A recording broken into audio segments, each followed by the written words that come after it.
Okay, before we look at the code, let's just look at the memory diagram we have here of the list. It's an array with 3 objects being pointed to at position 0, 1 and 2 for Xolo, Susan and David. So the for loop goes from 0 to number of elements minus 1. So in this case the for loop will go from 0 to 2. And then the first thing in the for loop says client current is assigned to list X. So what happens when X is 0? Current will then point to the same object which list 0 is pointing, and you'll see the memory diagram indicates that. And we're checking for David, which is wanted. So it says, is David equal to the name of that object? In this case it's Xolo, so clearly it's not equal to that name. So the for loop moves on and X becomes 1.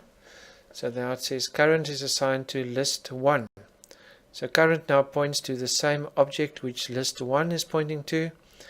It checks whether David is equal to the name of that object, which is Susan, and clearly it's not. So then current X becomes 2. Current points to the same object which list 2 points to, and in this case David is the same as the name of the object inside list 2. So we found David, and the find method will now return a 2. Right, we're back at the application class. In the case of not finding the name, pos would have returned a -1, and the else statement at the bottom will simply say invalid name. But in this case the user entered David, and it did find David at position 2, so we go into the true part of the if statement. Notice only now it asks for the new number of tickets.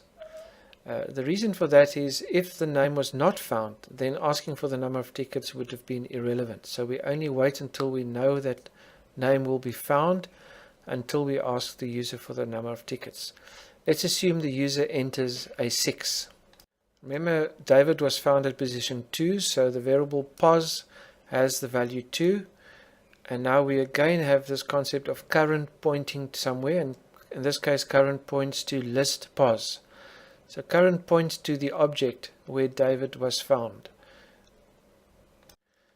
So when we say current.setTickets, it calls the method in class client, and in this case the copy of that method inside that object which current points to. So setTickets receives the parameter 6, and the number of tickets for David in the third object is changed to 6.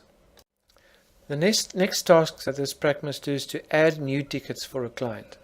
Notice this is different to changing the tickets. If you look at method add tickets in class client on the top left, the number that comes through as a parameter is added to the number of tickets. Doesn't replace the old value. So in add client tickets, the first obvious thing that is done is the user enters a name. In this case, let's say the user entered Susan. So the user entered Susan. We send Susan through to find, and find obviously finds it at position 1 in the array. So pos is now assigned to 1. Since we found the client, we can now ask the user for the number of extra tickets that were purchased. And in this case, we say the user enters a 2. Now current is assigned to list pos. Remember, pos was 1. That's where Susan was found. So current now points to the same object which list 1 points to, as you could see on the screen. Now we call current.addTickets. You see what happens in add tickets. The 2 which the user entered needs to be added to the current 3 of Susan. Add tickets is physically a method that sits inside Susan's object. So when it's called, it adds 2 to the original 3, and Susan now has 5 tickets sold and purchased. The last task is displaying all the bills for the clients, and we need to see the difference between the two methods that have very similar names. Inside class client, we've got display bill, which clearly prints the attribute values and the ticket total price of one client. It only refers to one client. in the application class, we've got display bills, which need to display all the bills for the clients. So we have a for loop going from 0 to 2, and when x is 0, current now points to list x, which is list 0, so current points to the same object which list 0 points to. And it displays the values for Xola, the name, the number of tickets, and the total price. Then x changes to 1, and current points to list 1, which is the object for Susan.